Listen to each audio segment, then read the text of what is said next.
If x is equal to tan inverse of root of 1 plus t square minus 1 by t and y पण दिलेलं given आहे बघा cos inverse of 1 minus t square upon 1 plus t square.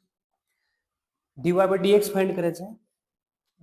x आणि y inverse function मध्ये दिलेले आहेत.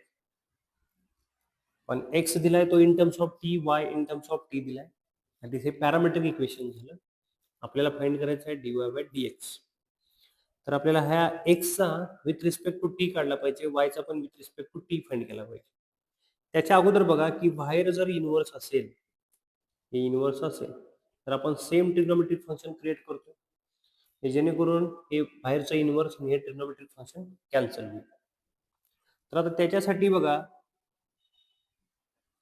हा जो x दिलेला आहे तो x सॉल्व करताना तुम्हाला root of 1 plus T square आहे. म्हणजे ज्यावेळी 1 प्लस व्हेरिएबलचा स्क्वेअर असेल त्या वेळेला आपण जे सबस्टिट्यूशन ठेवतोय ते t is equal to tan मध्ये सबस्टिट्यूशन ठेवतो. म्हणजे मी इथं टॅन थीटा घेतो, थीटा व्हेरिएबल वेगळा घेतो. ठीक आहे. थीटाची व्हॅल्यू बघा काय राहणार आहे, टॅन इनवर्स ऑफ x.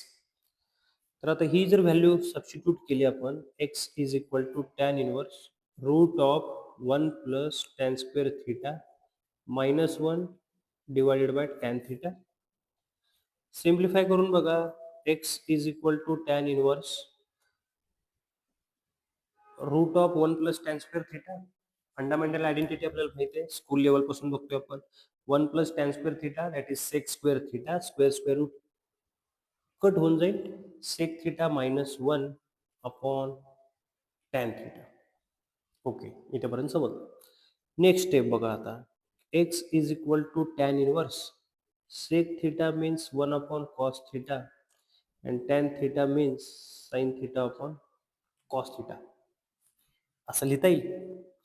आता एलसीएम घेतलात तर हा कॉस थीटा होऊन जाईल न्यूमरेटर मध्ये, डिनॉमिनेटर मध्ये पण cos theta. Cos theta cancel होईल, क्रॉस मल्टिप्लिकेशन करा, 1 minus cos theta upon sine theta.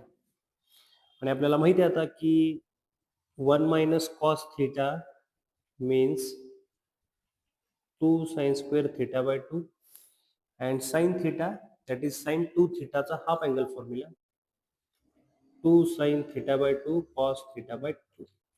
2 2 cancel, एक साइन टर्म पण कॅन्सल होईल, साइन बाय कॉस शिल्लक राहिलं अँड साइन बाय कॉस ही व्हॅल्यू जी येणार आहे टॅन थीटा बाय 2 येणार.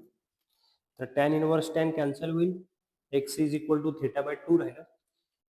थीटाची व्हॅल्यू आपण बघितली आहे की टॅन इनवर्स इथं टी येणार, हे टॅन इनवर्स टी होईल. एक्स ची व्हॅल्यू मिळाली इन टर्म्स ऑफ टी. आता याचा derivative with respect to T find केला तर dx by dt 1 upon 2 into tan inverse T चा derivative 1 upon 1 plus T square. That is ही व्हॅल्यू निघली आपली dx बाय dt. ठीक आहे. सिमिलर वे आता आपण y कडे जाऊया.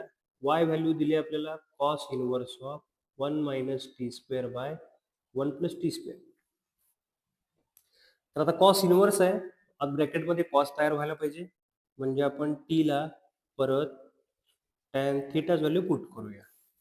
कारण टी ची व्हॅल्यू जर टॅन थीटा पुट केली या ठिकाणी तर 1 minus tan square theta upon 1 plus tan square theta मी डायरेक्टली लिहून टाकतो आता कॉस 2 थीटा. हे आपल्याला माहिती आहे फॉर्म्युला. तर हा कॉस इनवर्स कॉस कट होईल, y is equal to 2 theta राहणार, थीटाची व्हॅल्यू येणार टॅन इनवर्स टी. डेरिव्हेटिव्ह परत जर आपण काढला विथ रिस्पेक्ट टू टी तर dy बाय dt मिळेल 2 upon 1 plus T square. This is the value of dy by dt. पण आपल्याला dy बाय dx फाइंड करायचं आहे. तर dy बाय dx आपल्याला कसा मिळणार बघा, dy upon dt divided by dx upon dt. dy by dt किती आहे बघा, 2 upon 1 plus T square. dx by dt किती मिळणार, 1 upon 2 into 1 plus T square. 1 plus T square same denominator cancel झाला, हे 2 न्यूमरेटरला जाईल, 2 इंटू 2 4 होऊन जाईल. That is dy by dx value 4 मिळाली. Option number C is correct. ठीक आहे. म्हणजे या एक्झाम्पल मध्ये तुम्हाला इनव्हर्स फंक्शन पण आहे, त्याचं सबस्टिट्यूशन पण समजायला पाहिजे आणि पॅरामेट्रिक इक्वेशन्स कसं सॉल्व्ह करायचं ते पण आलं पाहिजे. ओके.